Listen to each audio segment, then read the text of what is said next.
করা জানে না তো মূর্খের অশেষ দোষ। আমাদেরকে সেদিন প্রথম বলেছে রেখা পাত্র, সেটা হচ্ছে একটা কথা উনি বললেন, আমি নোংরা রাজনীতি করি। ওই রেখা পাত্র আমার জমিটাকে দখল করে রেখেছে, বাড়িটাকেও দখল করে রেখেছে। বাড়িটা হচ্ছে হোটেল কেশবানন্দ প্যালেস, সেই বাড়িটা 3 তলা বাড়ি, 4 বিঘে জমির উপরে বাড়ি। সেই বাড়ি রেখা পাত্র মানে ভোটের 1.5 মাস আগের থেকে ওই বাড়িতেই আছে, মার্চ মাস থেকে। তার স্বামীও সেদিনকে বলছে যে আমরা 1 মাসের টাকা জোগাড় করে দিতে পারি, নেবা তো বাল নেও, মানে নোংরা ভাষায় কথা বলছে। গোবর খাওয়া অন্ধভক্তরা, বিজেপির প্রার্থী রেখা পাত্র কিছুদিন আগে প্রচন্ড নাচানাচি করছিল, কথা তো বলতে পারবে কথাবার্তা বলে, দেখলে মনে হয় গা জ্বালা করে, ঠিক আছে, গা থেকে ঘিনঘিন করে মনে হয় দেখলে। সে তো মানে কদিন আগে কি মানে কোথা থেকে ভাইরাল হয়েছে, এই গরু ধরা থেকে। তো আমি একটা কথা বলি, গরু তো শুধু রক্ষা করতে জানিস, যে মুসলমানরা খাচ্ছে গাড়ি করে যাচ্ছে সেটা থেকে রক্ষা করতে জানিস। গরুগুলো নিয়ে তোদের ঘরেতে মা বলে পুষে তাদেরকে যত্ন খাতি করতে পারিস না। গরুগুলো দেখছিস না রাস্তাঘাটে ছড়াছড়ি যাচ্ছে, গাড়ি অ্যাক্সিডেন্ট করছে। আমি সেদিনকে কোন এক জায়গায় গেছি, সেখানে গিয়ে দেখছি রাস্তার মাঝখানে গরুগুলো ল্যাংটো হয়ে ঘোরাঘুরি করছে। তো সেগুলোকে নিয়ে প্যান্ট জামা পরিয়ে ঘরে তো মা বলে গুছিয়ে রাখবি, শাড়ি টাড়ি পরিয়ে। অন্ধ ভক্তরা, গোবর খাওয়া অন্ধ ভক্তরা। তো বিজেপির প্রার্থী ওই গরু ধরা নিয়ে কত বক্তব্য দিল। আমাদের রাজ্যেতে দুর্নীতি চলবে না, দুর্নীতি মুক্ত রাজ্য করব। আর সেই লোকের জমি, লোকের ঘর দখল করে মজা করছে, পার্টি করছে, সোশ্যাল মিডিয়ায় সেই মহারাজা এসে বলছে। আবার বলছে রাজনীতি নোংরা খেলা, আবার সেই রাজনীতির মধ্যে ঢুকে আছে। তাহলে অবশ্যই জানে রাজনীতি নোংরা খেলা, সবাই জানে, ঠিক আছে।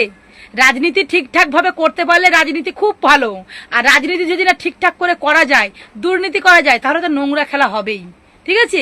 তো কিছু অন্ধভক্ত, আমি কাল একটা ভিডিও ছেড়েছিলাম, বলেছিলাম রেখা পাত্র জমি দখলে ধরা পড়েছে।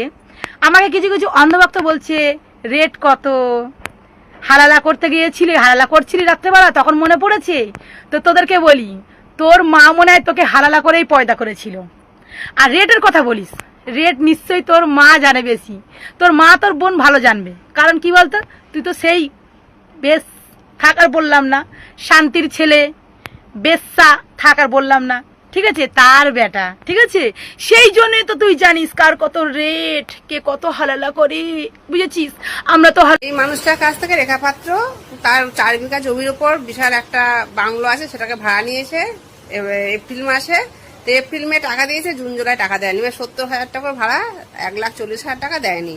তা কি হলো, বড় বড় ভাষণ, খুব তো ভাষণ দিচ্ছিলে মানে জেতার পর, নাকি ভাবভঙ্গি, বুলডোজার চালিয়ে দেবো, এই করে দেবো, সেই করে দেবো, তার লোকের টাকা ঝেড়ে খাচ্ছ।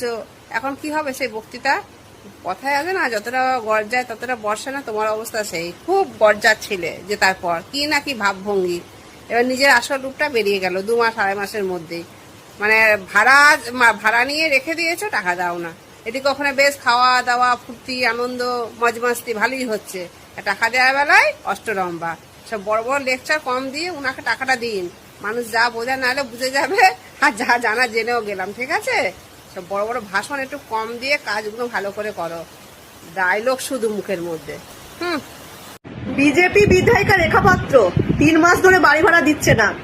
বাড়ির মালিক কেশবানন্দজি তিনি বলছে 3 মাস ধরে বাড়ি ভাড়া দিচ্ছে না, 4 বিঘা জমি সমেত বাড়ি দিয়েছিল, কেউ বাড়ি ভাড়া দিতে চাইছিল না, উনি দিয়েছিল।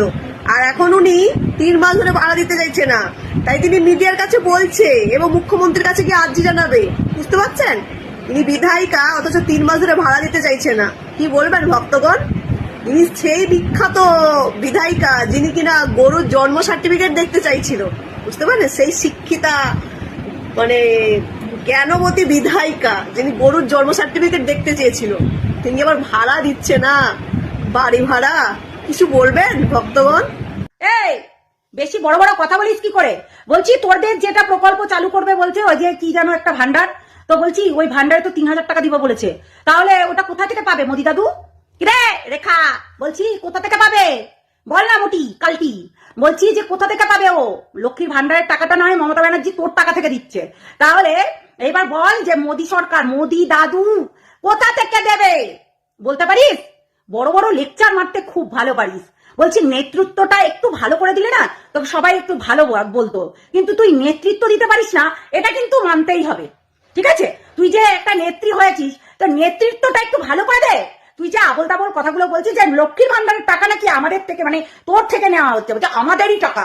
ঠিক আছে, আমাদেরই টাকা, কিন্তু এই যে 10,000 টাকা করে দিবে বলছে, 50,000 টাকা করে দিবে বলছে, চাকরি দেবে বলছে, তারপরে 3,000 টাকা করে দেবে বলছে, এইগুলো কোথা থেকে দেবে? মোদি দাদু কোথা থেকে দেবে? উনার গ্যাটের টাকা, উনার হচ্ছে অ্যাকাউন্টে থেকে বার করে নিজস্ব টাকা দেবে, নাকি ফুটানি দেখাতে ব্যস্ত থাকবে? একটু বলতে পারিস? তাই উল্টাপাল্টা কথা না বলে না, ওই 1,500 টাকা যেটা পাচ্ছে মানুষের, সেটাতে অনেক খুশি এই 3,000 টাকার থেকে। কেননা এই 3,000 টাকা যদি নেয় মানে দেয় মানুষকে, তাহলে এই 3,000 টাকার পরিবর্তে তাদের বাড়ি ঘর সমস্ত কিছু বিলিয়ে দিতে হবে, এমনকি তাদের বাড়ির মেয়েদেরকে পর্যন্ত বিলিয়ে দিতে হবে। তার থেকে এই 1,500 টাকা অনেক ভালো। ঠিক আছে, মমতা সরকার যেটা দিচ্ছে সেটা অনেক ভালো। শুধু আমি বলছি না, প্রত্যেকটা মানুষ বলছে, প্রতিটা মেয়েরা বলছে, প্রতিটা ছেলেরা বলছে। এটা কিন্তু মনে রাখবি, শুধু লক্ষ্মী ভান্ডার নয়, দিদি কিন্তু অনেকগুলো প্রকল্প চালু করেছে। শুধু লক্ষ্মীর ভান্ডারের কথাটা কেন তোদের মাথায় আসছে? কেননা বাচ্চা বাচ্চা মেয়েরা যারা স্কুলে যেতে পারতো না, তারা কিন্তু গিয়ে রীতিমতো একবেলা খেতে পেয়ে পড়াশোনা করে তারপরে অনেক কিছু প্রকল্প পাচ্ছে। যারা পড়াশোনা করতে পারতো না একদিন, সেই টাকাতে কিন্তু পড়াশোনা করছে। সেটা বল, শুধু শুধু লক্ষ্মীর ভান্ডার নিয়ে তোরা পড়ে থাকিস কেন? কি জানি ভাই, লক্ষ্মীর ভান্ডার লক্ষ্মীর ভান্ডার, এই লক্ষ্মীর ভান্ডার না এমনি এমনি মমতা ব্যানার্জির নাম রাখেনি। এই লক্ষ্মীর ভান্ডার আমাদের জীবনে কতটা প্রাধান্য রাখে সেটা কিন্তু তুই বুঝবি না, বুঝলি? তুই তো সবার খাট গরম করে বেড়াস, তাই জন্য তুই বুঝবি না। আসলে তোর তো মানে বিনা বাংলায় দিয়ে দিচ্ছিস পিঠা পেতে, তাই পিঠা খেয়ে তুই উপার্জন করে নিচ্ছে, মানে তুই করে নিচ্ছিস, তাই জন্য তুই বুঝবি না এই 1,500 টাকার মূল্যটা কি। আসলে বললাম তো, নেতৃত্ব দিতে পারিস না, তাই বকবি না বেশি, আমার জন্য তাই বলে। তো তাই বলছি যে তুই যে দাঁড়িয়ে মানুষকে পরিষেবাটা কি দিয়েছিস সেটা একটু বল দেখিনি। তুই এতদিনের যা থেকে দাঁড়িয়েছিস, সেখানে তো একটা নেত্রী হয়েছিস, সেই নেত্রী হিসাবে প্রত্যেকটা জনগণের কি পরিষেবা দিতে পেরেছিস? কি শুধুমাত্র বিজেপির নেতাদের খাট গরম ছাড়া কি নেতৃত্ব দিতে পেরেছিস আমাকে বলতে পারবি? শুধু তো মমতা ব্যানার্জির ফল ধরছিস, কিন্তু আমরা যদি তোদের ফল ধরি তাহলে তোরা তো নিতেই পারবি না। চোর চিটিংবাজগুলো বলছি, মোদি দাদু কিসের হচ্ছে ভিত্তি করে 3,000 টাকা দিচ্ছে এবং পরবর্তীকালে সেই 3,000 টাকার হিসাব নিবে বলতে পারিস? কেননা মোদি দাদু যেটা দেয় তার ডবল কিন্তু জনগণের থেকে নেয়। সেটা কি তোর ধারণা আছে নাকি নেই? আসলে কি বলতো, গন্ড মূর্খ হলে যা হয়। তো সেটাই বলছি যে বুঝে শুনে কথা বলবি। মমতা ব্যানার্জির ওপরে আঙুল তোলার আগে নিজেদের ওপরে একটা আঙুল তুলে দেখ যে তোরা এতদিন পর্যন্ত কোন জনগণকে কোন জিনিসটাই পরিষেবা ভালো করে দিতে পেরেছিস। বুঝতে পারলি? এই ভোটের সময় এসে তোদের এই মুখগুলো দেখা যায়, আদারওয়াইজ যখন হচ্ছে ভোট হয়ে যায়, মানুষ বিপদে পড়ে থাকে, তখন তোদের এই মুখগুলো দেখা যায় না।